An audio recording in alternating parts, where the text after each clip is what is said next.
saya pasti nggak akan diselamatkan. Pasti dia berpikir gitu, Bang. Iya, Nah, itu tapi kalau orang yang datang ke abang-abang Anda yang udah itu senior, SD-nya nggak lulus. Itu masalahnya. Kalau orang yang datang ke Anda SD-nya nggak lulus ya begitu pasti. Nah, ini yang datang ke Anda ini dia nih sarjana S1. Gimana Anda jelasin ke dia? oh kalau gitu saya mending gulung tikar pergi aja, Bang. Bang Ardi dia Orang udah nyerah. sarjana, saya Lanjut pun Bang cuma Ardi. Bang Ardi dia udah Iya, nyerah, saya dia udah nyerah. enggak sampai Dia udah nyerah. S1 sekolahnya. Oke. Bang, aku tanya simpel boleh nggak, Bang? Simpel aja. Boleh. Oke. Kalau di tempat kami itu kan Allah Subhanahu wa taala itu pencipta alam semesta. Kalau di tempat Abang yang pencipta alam semesta itu siapa? Iya, sama Allah. Oh, bukan Yesus. Yesus itu juga Allah. Oh, berarti Yesus pencipta alam semesta. Yesus itu memang Allah. Iya. Iya, berarti yang pencipta alam semesta siapa? Allah atau Yesus atau Roh Kudus, yang mana? Roh Kudus itu adalah roh yang baik yang ada di Saya nggak tanya setiap itu. diri. Pertanyaan saya, siapa ya Nah, di saya antara kan tiga? cuma menjelaskan Roh Kudusnya doang dulu, kemudian saya jelaskan Allahnya, Nggak kemudian perlu. saya jelaskan Yesusnya. Nggak perlu. Oke. Pertanyaan saya simpel. Di antara tiga tadi, yang mana yang pencipta alam semesta? Di antara tiga. Ya, di antara tiga tadi, Allah Bapa, Putra, dan Roh Kudus. Di antara tiga itu tadi, yang pencipta alam semesta yang mana? Nggak usah dijelaskan, gini, cukup dijawab aja. Anda Ardi bertanya, dalam Tritunggal Saya manakah nggak yang tanya menciptakan itu. alam semesta, begitu ya? Yang tanya, iya, yang pencipta alam semesta di antara tiga tadi yang mana? Ya tiga-tiganya, Bang. Oh, berarti tiga-tiganya Tiga-tiganya. pencipta alam semesta. Iya, karena tiga di dalam satu kan? Loh, Kalau Lah, satu iya. di antara tiga itu pisah, berarti dia nggak akan bisa berbuat apa-apa. Contohnya gini, kalau roh abang itu pisah dari tubuh abang itu cuma mimpi. Memang nggak, abang hidup. dengerin. Pertanyaan saya, yang menciptakan alam semesta itu berarti ada tiga Tuhan, betul? Bukan tiga Tuhan. Loh, lah Satu di sekarang dalam saya tanya, tiga, Bang. Allah Bapa pencipta, Allah Bapa itu Tuhan pencipta alam semesta bukan? Kenapa kami menyebutnya Bapak? Karena Saya tanya kami dulu, sudah dianggap kalau anak. ada orang tanya, dijawab dulu, Bang. Allah Bapa itu apakah Tuhan pencipta alam semesta atau bukan? A iya, B bukan. Betul. Nah, oke. Sekarang saya Allah tanya memang lagi. alam pencipta. Ya, stop. Sabar. Sekarang saya tanya lagi. Yesus itu Tuhan pencipta alam semesta atau bukan? Betul. Nah, oke. Berarti Karena ada dua Yesus ya. dan Allah itu pribadi yang satu. Iya, dengerin dulu. Yang enggak sekarang. Roh Kudus itu pencipta alam. Betul. Nah, berarti ada tiga pencipta alam semesta kan, betul? Tidak.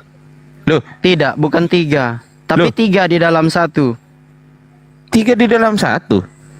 Berarti Iya, kan Tritunggal artinya Roh tiga Kudus di dalam satu. Berarti Roh Kudus itu juga Yesus itu juga Allah itu juga Roh Kudus Iya. gitu.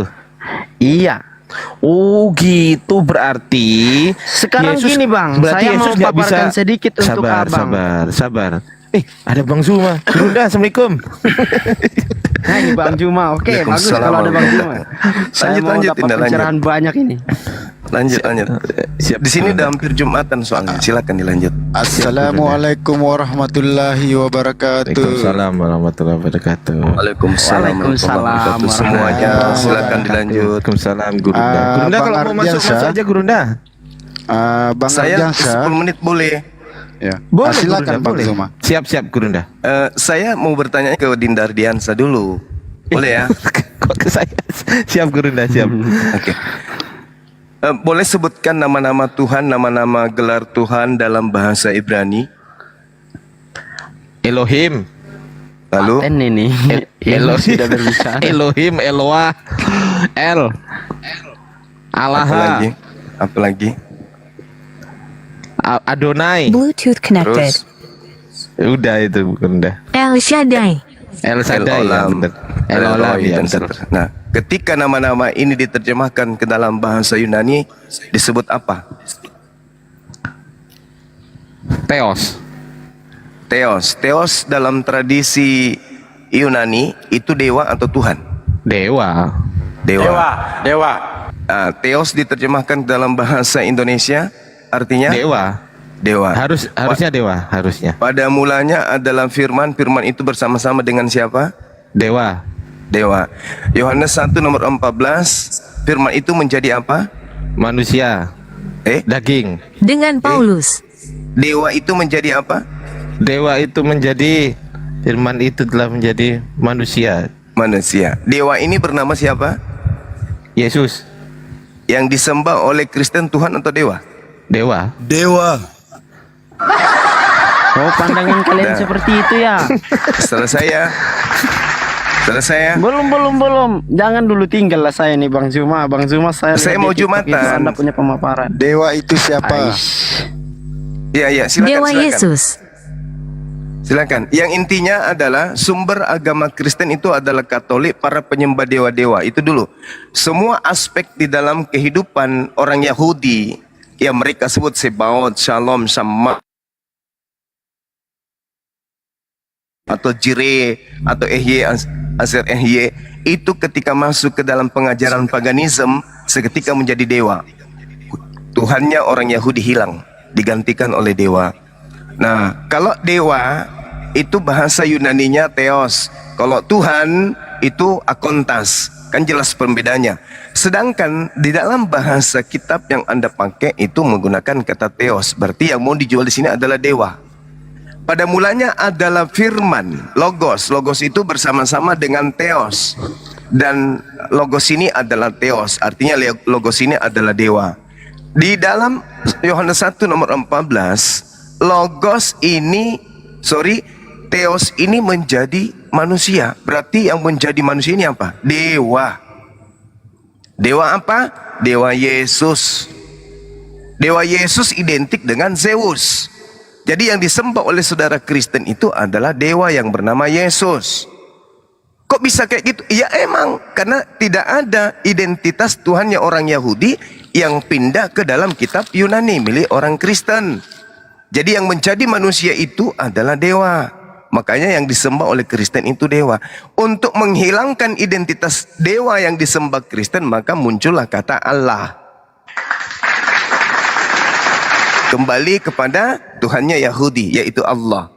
Nah, jadi dewa yang kalian sembah bernama Yesus itu, sampai mati pun kalian tidak akan pernah bisa mendudukkan sebagai Tuhan. Bagi orang Yahudi, lebih-lebih bagi orang Islam. Tapi kalau bagi orang Roma Yunani, yes, itu adalah dewa buat kalian, saudara. Makanya ada muncul istilah Lucifer. Karena pandangan orang Yahudi terhadap Roma, penjajah pada saat itu, mereka adalah bidat, Abu Dasara, penyembah setan. Mereka adalah Kunarion, mereka adalah umat guguk. Oleh karena itulah kemudian Kristen ini berasal dari mana? Dari ajaran perkawinan antara Yudaism dan Yunani. Lahirlah Katolik. Katolik ini penyembah dewa-dewa. Makanya ada istilah apa? Dewa Bapa, Dewa Anak, Dewa Roh. Atau Theos Bapa, Theos Anak, Theos Roh. Makanya ada 3. Jadi Trimurti, Trinitas itu adalah satu paduan yang hanya ganti kulit. Tapi intinya sama. Begitu Bung, begitu saudara. Supaya dipahami Kristen Indonesia, pada mulanya adalah Logos. Logos itu bersama dengan Theos. Logos itu adalah Theos. Theos menjadi manusia, dewa menjadi manusia. Siapa nama manusianya? Yesus. Yesus adalah yang kalian sembah, yang adalah dewa bagi bangsa Romawi. Demikian. Mari kita bertepuk tangan atas kelahiran Dewa Yesus Prok.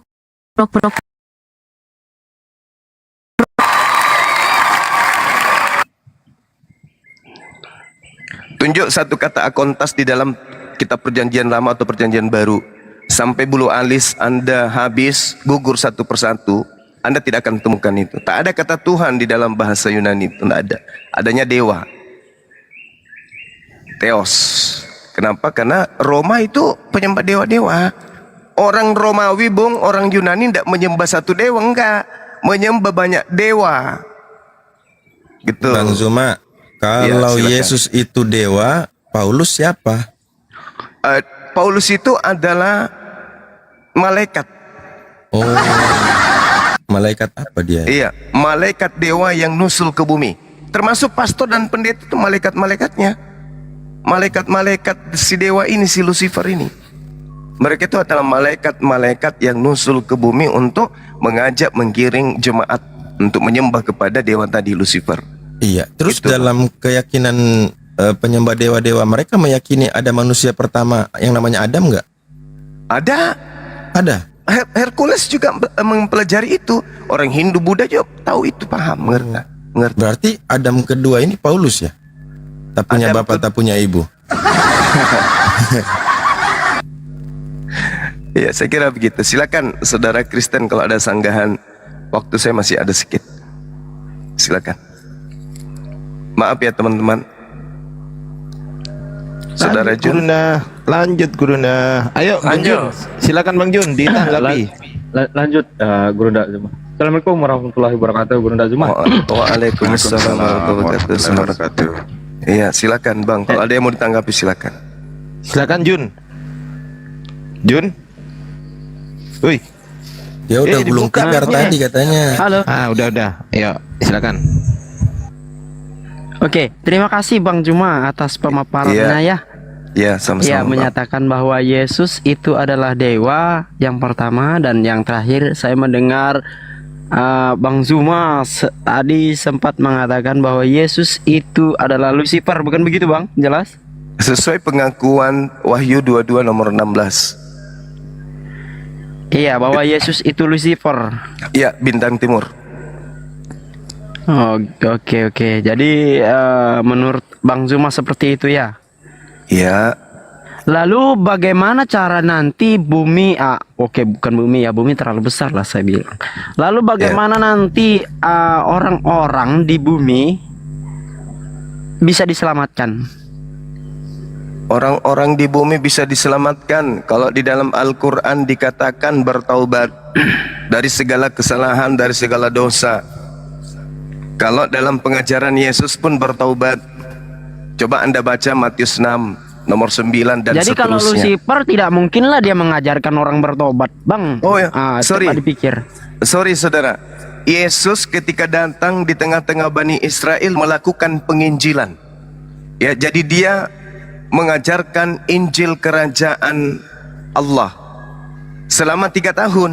Dalam rangkaian sub materi pengajaran selama 3 tahun, kurikulumnya tak ada satupun yang bersentuhan dengan agama Trinitas, agama penyembahan kepada dirinya, agama penyembahan pengorbanan darah manusia, agama menjadikan Paulus menjadi rasul. Tak ada sedikit pun, tercium pun tak ada. Apalagi satnya, nggak ada pengajaran itu. Tapi setelah dia terangkat ke langit, muncul Yesus palsu. Ingat, Matius 24 nomor 24, Yesus mengindikasikan jelas.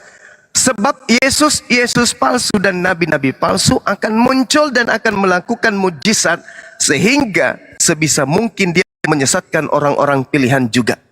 Itu satu. Ya, itu Kedua, kan kata-kata dia, Bang. Setelah Yesus, itu kan kata-kata Yesus menyatakan bahwa setelah nabi, setelah dia akan ada nabi-nabi palsu.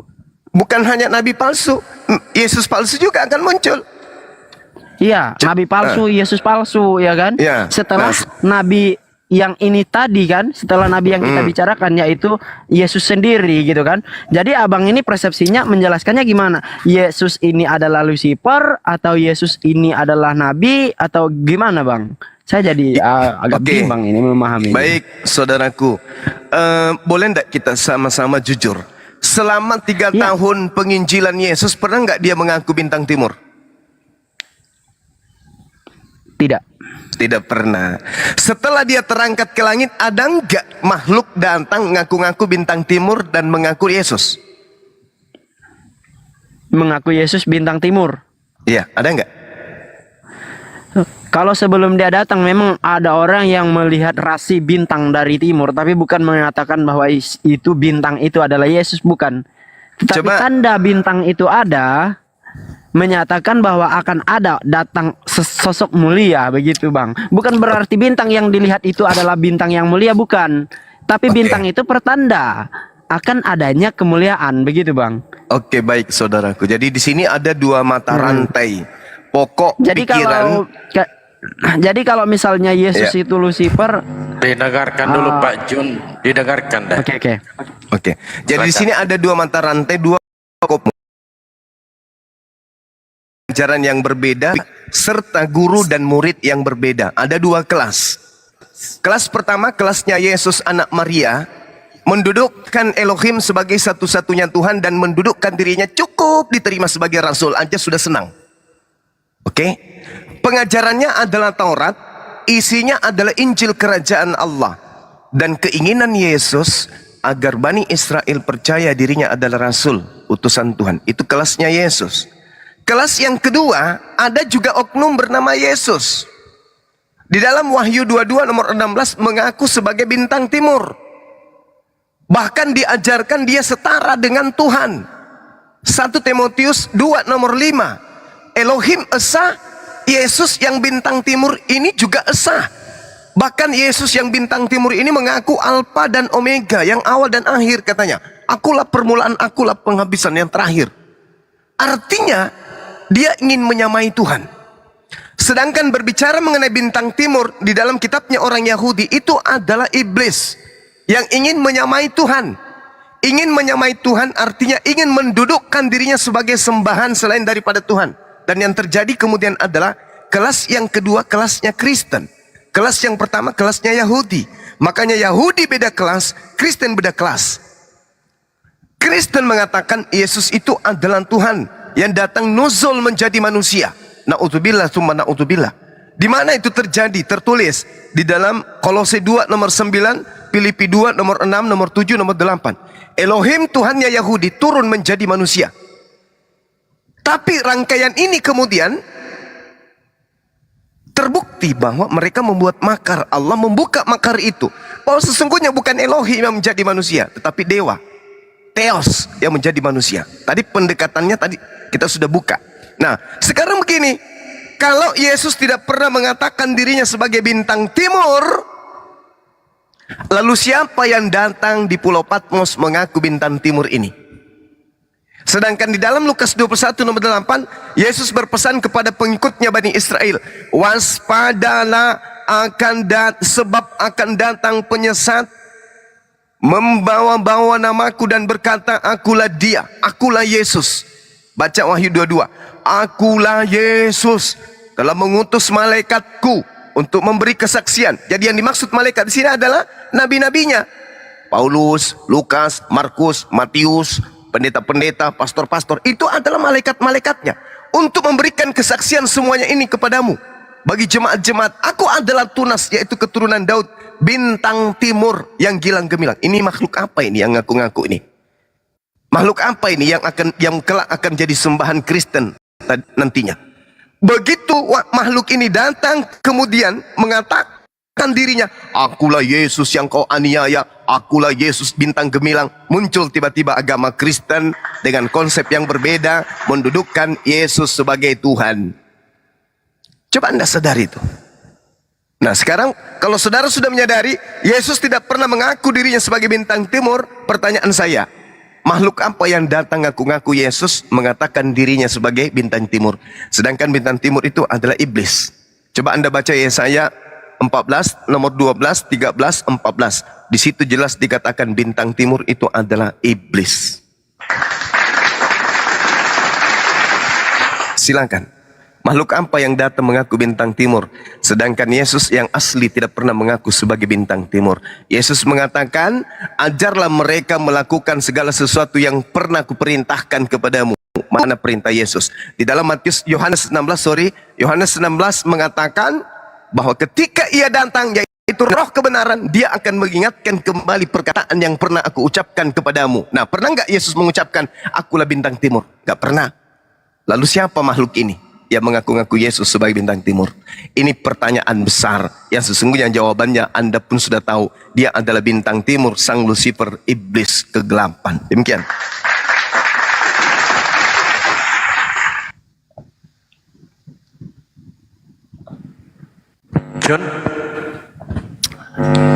John, mundur selangkah bung, mundur selangkah, mundur 2 langkah, mundur 3 langkah, ambil kursi duduk, renungkan. Apakah yang disampaikan Bang Sumai ini salah? Selama ini saya menyembah orang bernama Yesus. Adakah Yesus pernah memerintahkan? Tak ada. Selama ini saya ibadah hari Minggu. Adakah perintah ibadah hari Minggu? Tak ada. Selama ini saya makan babi. Adakah nabi-nabi mengajarkan makan babi? Tak ada. Selama ini saya menjadikan dosa-dosa saya ditebus di atas tiang salib dengan darah manusia. Adakah Tuhan menghendaki hal demikian? Tak ada. Selama ini saya tidak bersunat, sementara para nabi bersunat. Adakah hal ini dicontohkan oleh para nabi? Tak ada. Renungkan itu. Kok ajaran saya berbeda dengan ajaran Yesus? Katanya saya pengikut Yesus, tapi kok beda? Kok justru nyembah kepada Yesus? Bukankah Yesus ketika datang penginjilan mengajarkan jangankan kepada manusia, kepada iblis pun Yesus memerintahkan untuk menyembah hanya kepada Allah. Kok tiba-tiba kami orang Kristen justru menyembah kepada Yesus? Ini ada apa? Renungkan.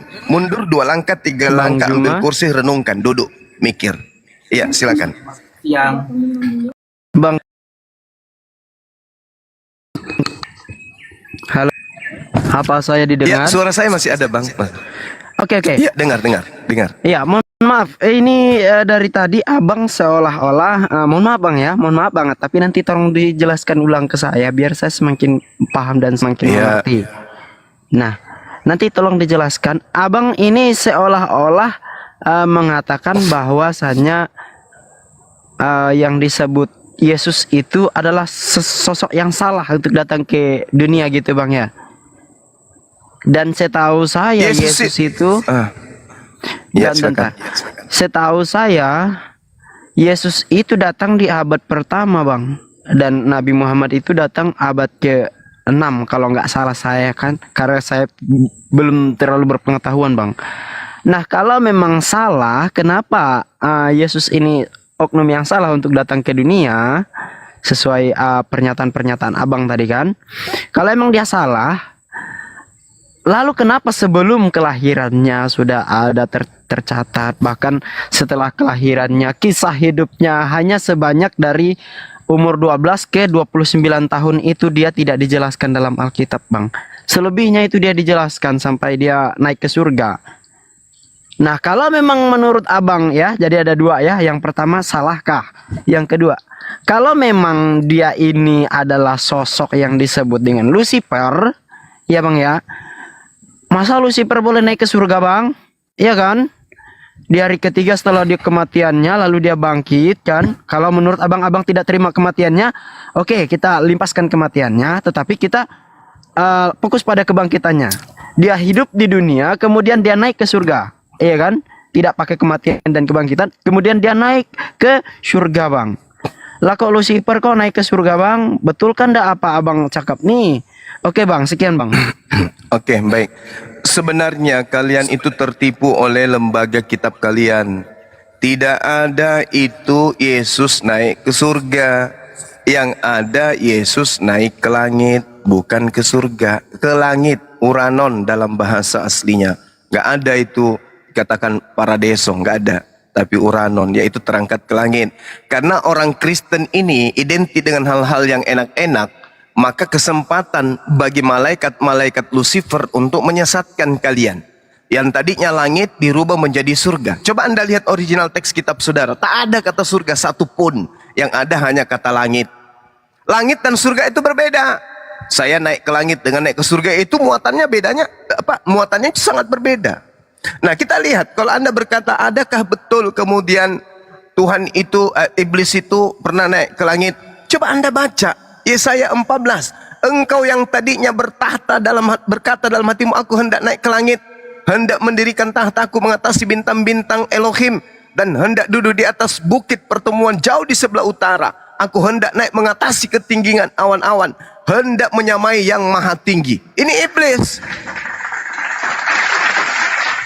Dan kalau Anda membaca kitab kitab Ayub, Anda akan menemukan bagaimana iblis datang menghadap kepada Elohim untuk kemudian datang ke bumi untuk mencobai Ayub, dan Tuhan mengizinkan itu. Jadi iblis itu bisa naik ke langit, bisa naik ke langit, bukan ke surga, jangan ke surga, bahasa aslinya dia ke langit. Nah, kalau Anda mengatakan Yesus naik ke langit, betul, Yesus yang asli naik ke langit memang. Al-Quran juga mengatakan ada manusia bernama Nabi Isa yang naik ke langit, betul. Yang jadi permasalahan ini, Yesus dalam Lukas 10 nomor 18 mengatakan, aku melihat Lucifer iblis jatuh dari langit seperti cahaya. Jatuh kemana? Jatuh ke bumi seperti cahaya. Nah, yang datang kepada Paulus, yang datang kepada penulis di Pulau Patmos itu berupa cahaya. Akulah Yesus yang kau aniaya. Nah, ini Yesus lain. Yesus yang berbeda dengan Yesus yang mengajar kepada Injil kerajaan langit. Saya ingin bertanya dari saudara kepada saudara.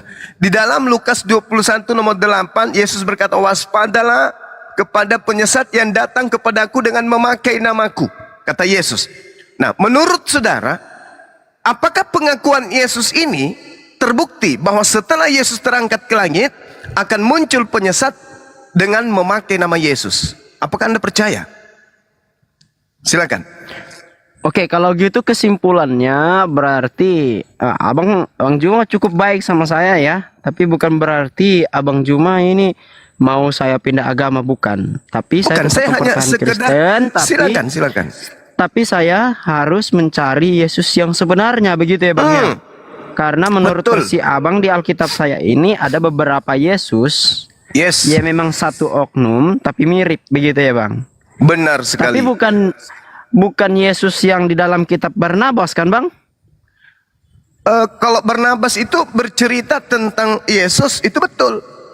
Karena justru Barnabas ini yang kemudian memanggil Paulus ke Antioquia untuk mengajar. Gitu, Bung. Nah, sekarang permasalahannya gini, sederhana aja, sederhana. Di dalam Lukas 21 nomor 8, betulkah Yesus palsu? Itu dulu. Betul. Bang. Betul sekali, betul sekali. Nah, sekarang Tapi tidak hanya ketika- Yesus palsu Bang, tapi nabi palsu Bang. Ya, itu dia. Bagaimana Yesus itu dengan nabi palsu? Nabi palsunya itu datang setelah mengaku bertemu dengan Yesus palsu. Coba Anda lihat di Galatia 1. Aku menerima Injil bukan dari manusia, tetapi Injil yang aku terima, aku menerimanya dari pernyataan Yesus. Sekarang pertanyaannya, Yesus yang mana yang datang kepada Paulus? Bukankah Yesus tidak pernah bertemu Paulus? Bukankah Yesus mengatakan dalam Yohanes 17 nomor 8, segala firman yang engkau berikan kepadaku telah aku sampaikan, dan mereka telah menerimanya dan mereka percaya dengan benar bahwa engkaulah yang telah mengutus aku.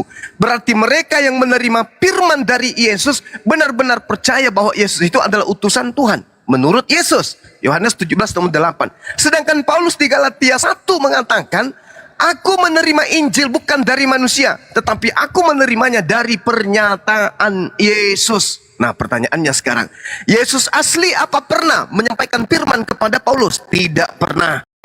Berarti yang menyampaikan 13 buku kepada Paulus ini adalah Yesus palsu, dan nabinya adalah Paulus itu sendiri. Nah, Bang, Makanya, tolong dijelaskan dulu Bang. Kalau mohon maaf ya, saya memang tidak bisa buka data Bang. Silakan. Bukan karena Yang tidak mana? bisa, tapi saya tidak paham buka data. Yang mana yang Tolong harus saya Abang jelaskan? Iya, oke. Dengar dulu Bang. Yang saya minta dijelaskan buka data yang menyatakan bahwa Yesus yang asli, boleh menggunakan bahasa apa namun nanti terjemahkan. Yesus yang asli yang menyatakan diri tidak pernah datang kepada si Paulus gitu Bang. Ya memang nggak pernah. Yesus tidak Ya, pernah datang dalil. kepada Paulus. Di mana dalilnya? Kemana saya harus pergi mencari dalil untuk membuktikan bahwa Yesus pernah ke Paulus? Enggak pernah. Bahkan Yesus Iya, Bang. mengatakan, waspadalah kepada penyesat yang datang kepadamu dengan memakai namaku dan berkata, akulah dia. Itu yang pertama. Yang kedua, di Matius 24 dikatakan begini. Di data nomor 23, jika ada orang yang berkata ada Yesus di sini, jangan kau pergi ke sana, atau ada Yesus di sana, jangan kau percaya. Sebab Yesus palsu dan nabi-nabi palsu akan muncul dan akan mengadakan mujizat-mujizat sehingga jika mungkin menyesatkan orang-orang pilihan juga. Camkanlah aku telah mengatakannya kepadamu terlebih dahulu. Jika ada orang berkata ada Yesus di padang gurun, jangan kau percaya. Ada Yesus di dalam bilik, jangan kau percaya. Sebab kedatanganku yang kedua nanti ditandai oleh cahaya yang bersinar terlontar dari timur sampai ke barat. Kata Yesus, kalau ada orang berkata ada Yesus di padang gurun, ada Yesus dalam bilik, jangan kau percaya. Nah, Paulus berkata, di gurun menuju Damsik ada Yesus, di dalam bilik penjara ada Yesus. Sehingga dia menuliskan 13 buku yang diterima karena menurut pengakuannya dia bertemu dengan Yesus. Sekarang permasalahannya adalah 13 buku yang dimiliki oleh Paulus ini, yang diimani oleh orang Kristen, apakah menjadi kitab suci bagi orang Yahudi? Atau itu hanya sebuah buku-buku yang haram hukumnya masuk ke dalam Yerusalem? Haram hukumnya masuk ke bait suci mereka. Nah, itu dia masalahnya. Yesus mana yang mengajarkan 13 buku kepada Paulus? Apakah Yesus asli? Kalau Yesus asli kapan? Tapi kalau Yesus palsu yang mengajarkan kepada Paulus 13 kitab, itu betul. Jelas itu. Jelas itu. Nah, sekarang Ngeri, Anda Bang. renungkan. Serius, ngeri.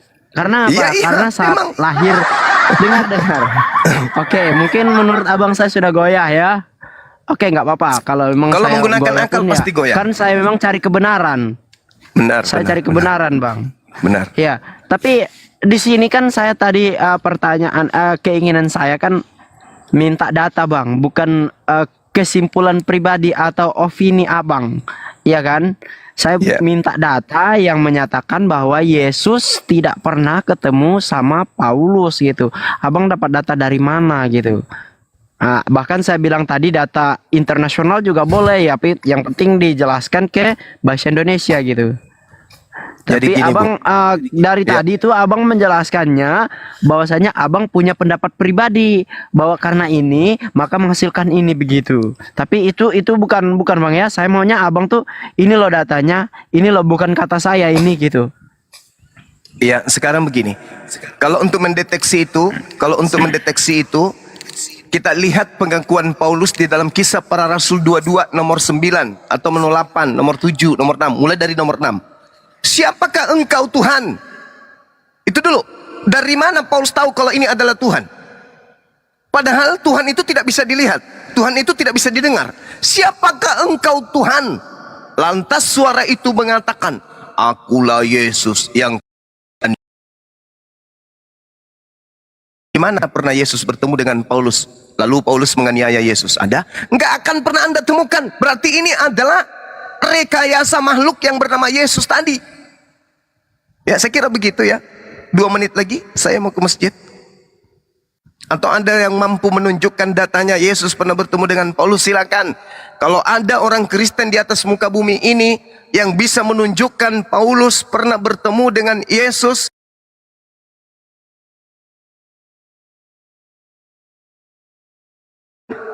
maka saya akan berhenti menjadi apologet. Berhenti, channel Sulkip 15 akan saya tutup untuk selama-lamanya. Kalau ada, ingat, Paulus mengaku bertemu dengan Yesus, itu nanti ditulis tahun 50 ke atas. Lukas ditulis nanti di tahun 80 ke atas. Yesus terangkat ke langit di tahun 33. Kapan dia bertemu? Tidak ada. Nggak pernah dia bertemu. Yesus hanya 33 tahun di bumi, sedangkan Paulus mulai menceritakan ceritanya itu di tahun 52 mulai dia menulis. Jaraknya berapa tahun? 20 tahun lamanya. Di mana dia pernah bertemu? Itu Tidak umur pernah. Paulus itu di umur berapa, Bang? Pada saat dia menulis itu, Bang? Sekitar 55 tahun. Karena dia lebih tua 3 Berarti tahun. bertemu dong, Bang, kalau gitu, Bang. Logikanya. Kan Abang tadi Nah. bilang selisihnya cuma 20 Oke. apa tahun kan? Sementara di saat Paulus menulis berarti bertemu, karena saat Paulus menulis artinya dia menceritakan kejadian yang sebelumnya gitu. Nah, sekarang permasalahannya adalah ketika diceritakan oleh Lukas, itu diceritakan di tahun 80-an. Paulus menuju ke Damsik. Di tengah perjalanan dia bertemu dengan suara, akulah Yesus. Ini kapan terjadinya sementara Yesus tidak pernah menceritakan itu? yang punya hak paten untuk menceritakan itu adalah Yesus. Aku bertemu dengan Paulus di padang menuju ke Damsik. Di mana Yesus pernah menceritakan ini? Tak pernah. Apakah Yesus pernah ke Damsik? Tidak pernah. Dia hanya muter-muter di Galilea, di tanah Yudea dan Nazaret. Gak pernah dia ke Damsik. Sedangkan Paulus ngakunya menuju ke Damsik. Ada nggak Yesus mengaku? Tak ada. Nah, coba Anda renungkan teman-teman, adik-adik saya yang ada di sini. Dilanjutkan materinya, saya harus ibadah dulu. Terima kasih Saudara John. Tugas saya selesai untuk sementara. Silakan Anda lanjutkan dengan adik-adik saya. Mereka jauh lebih paham dari saya. Pamit sementara. Subhanakallahumma bihamdi asyhadu an la ilaha illa anta astaghfiruka wa atubu ilaik. Salam tauhid, salam satu Tuhan. Jayalah Islamku, jayalah Indonesia kita. Assalamualaikum warahmatullahi wabarakatuh. Lanjut. Waalaikumsalam. Waalaikumsalam. Sayang sekali ya pertemuan saya dengan Bang Zuma adalah senior kita kali ini cukup singkat, padahal masih beberapa rentang waktu yang saya perlukan ini. Cuman ya Tidak, tak boleh nanti buat lah. selesai sholat Jumat di sini aja dulu. Saya juga di sini mau sholat Jumat. Nanti paling Oke, kalau 30 gitu kita menit tutup itu. dulu lah ya, karena kita juga ada kesibukan Di sini aja, masing-masing. di sini juga. aja deh. Di sini aja dulu kan ada ini kawan-kawan. Waktu kita berbeda-beda, ya. Waktu kita berbeda-beda di Jakarta mungkin belum, tapi di kami di sini sudah waktunya. Jadi Bang Suma itu tidak kemana-mana. Nanti selesai